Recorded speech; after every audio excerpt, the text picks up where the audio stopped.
Hi hello YouTube family వచ్చేయండి. ఈరోజు recipe ఏమంటో చూస్తురు. ఇప్పుడు నేను ముందుగా బేడలు తీసుకున్నాను. శనగ బేడలు అండి. ఇది శనగ బేడలు ఒక కప్పు మైన అంత తీసుకున్నా. 1/4 కిలో అనుకోండి, 1/4 కిలో కొద్దిగా తక్కువనే తీసుకున్నాను, అందమైన తీసుకున్నాను. ఇది ఇప్పుడు ముందుగా నేను 2 నీళ్ళు కడిగి పక్కన 1 గంట దాకా నానబెట్టేస్తాను. ఇప్పుడు దీంతో పాటు నేను సోయా బీన్స్ తీసుకున్నాను. ఇప్పుడు నానబెట్టిన బేడలు ఉంది కదా, అది కూడా కడిగి పెట్టేసిన. టమాటా 3-4 టమాటా మిక్సీ పట్టి అది కూడా టమాటా ప్యూరీ లాగా చేసి పెట్టిన.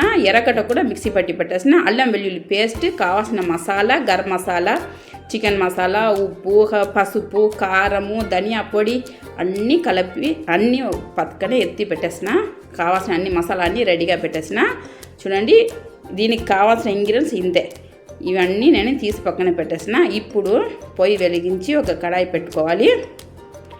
చూడండి ఏం కావాలో. ఒక తుండ చెక్కలు కూడా చాలా తక్కువ తీసుకోవాలి. అది కూడా ఒక తుండ తీసుకున్నాను. ఇప్పుడు ముందుగా నేను పొయ్యి వెలిగించి నీళ్ళు పెట్టినాను. నీళ్ళు వేసి దానికి ఇది ఉడకబెట్టుకోవాలన్నమాట. ఈ సోయాబీన్స్ ఉంది కదా, ఇది ఒక్క పొంగు వస్తే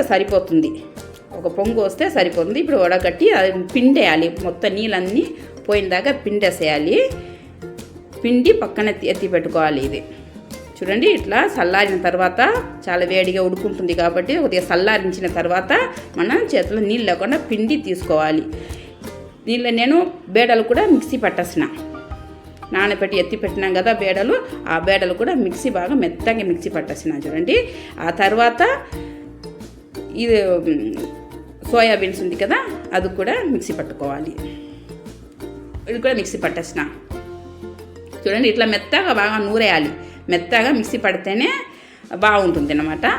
మనకు దీనిలో ఏం కలిపి చేసినామా ఏమంటానికి కూడా మనకు పిల్లలు తిన్నారు కాబట్టి సోయాబీన్స్ అనేది తిన్నారు.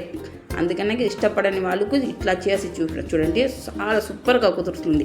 దాని టేస్ట్ కోసం ఉప్పు, కారం, కొద్దిగా పసుపు, కొద్దిగా గరం మసాలా వేసినాను. దానికి కొత్తిమీర కూడా వేసిన, కట్ చేసి కొత్తిమీర కూడా వేసేసిన. మొత్తం బాగా కలిసిపోయినట్టు కలిపేయాలి. చూడండి, ఇట్లా బాగా మొత్తం కలిపిన తర్వాత బాల్స్ లాగా మనకు కావాల్సిన రోల్ లాగా కూడా చేసుకోవచ్చు, లేదా బాల్ లాగా చేసుకోండి. నేను ఇది వచ్చి కీమ ఉంటాయి కదా, కీమ ఉండలాగానే చేస్తున్నాను.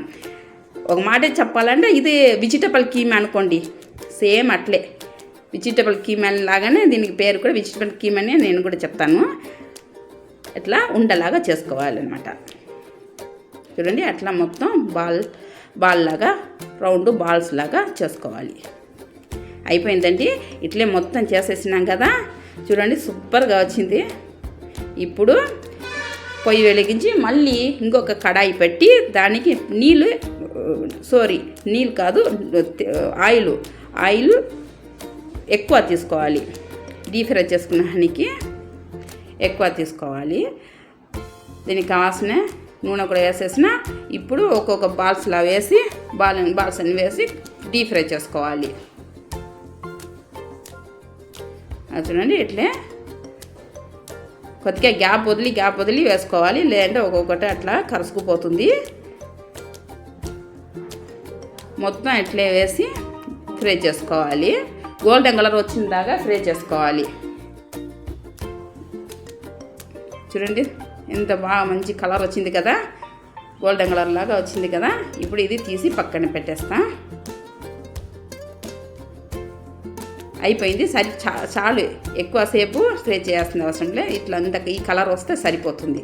చూడండి, సూపర్గా వచ్చింది కదా, చాలా బాగుంటుంది. అట్లే తినేయచ్చు, అంత బాగుంటుంది. చూడండి, నేను ఒకటి అట్లా తుంచి చూపిస్తున్నాను. చూడండి, చాలా బాగుంటుంది. లోపల కూడా బాగా ఉడికింది. ఇప్పుడు నెక్స్ట్ ప్రాసెస్ ఏమిటో చూస్తాను. చూడండి, నూనె ఎక్కువ ఉంది కదా కడాయిలో, దానిలోంచి కొద్దిగా నూనె పక్కన తీసి పెట్టేసిన. ఇప్పుడు దానికి గ్రేవీ చేసుకున్న హనీకి ముందుగా నేను కడాయి మసాలా తీసి పెట్టినాను కదా, చెక్కలు లవంగాలు తీసి పెట్టినాను. అది ముందుగా వేసేసి కొద్దిగా జీలకర్ర కూడా దానితో పాటే ఉంది వేసేసిన. నేను ఎర్రగడ్డ ఒక ఉల్లి వచ్చి 2-3 మిక్సీ పట్టి పెట్టినాను. అది కూడా వేసి బాగా ఫ్రై అయిన తర్వాత టమాటా పేస్ట్ కూడా వేసి ఇది కూడా బాగా మంచిగా కలిపిన తర్వాత నేను ఇప్పుడు తీసి పెట్టిన అన్ని మసాలా, దీనిలో ఉన్న మసాలా అన్నీ మామూలుగా మన డైలీ మన ఇంట్లో వాడే మసాలానే, ఆ మసాలా అన్నీ వేసి బాగా కలుపుకోవాలి. బాగా నీళ్ళన్నీ లేకుండా బాగా డ్రై అయిపోవాలన్నమాట. ఇంకా కొంచెంసేపు కాసేపు అట్లా కలుపుతూ ఉంటే డ్రై అయిపోతుంది. నూనె అంతా బయటికి అట్లా తేరినప్పుడు చూడండి, కొద్దిగా నూనె తక్కువ వచ్చింది కాబట్టి నేను మళ్ళీ కొద్దిగా నూనె వేసినాను.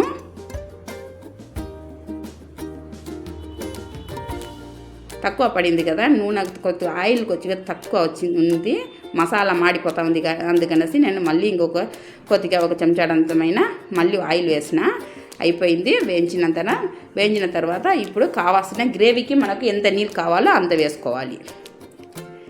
నీళ్ళు బాగా వేడి ఎక్కిన తర్వాత ఒక్క ఉడికి వచ్చిన తర్వాత ఇప్పుడు మనం పక్కన చేసి పెట్టిన బాల్స్ ఉంది కదా, ఆ బాల్స్ అంతా దాంట్లో వేసి కాసేపు అట్లా ఉడికించుకోవాలి. గ్రేవీ బాగా చిక్కపడుతుంది.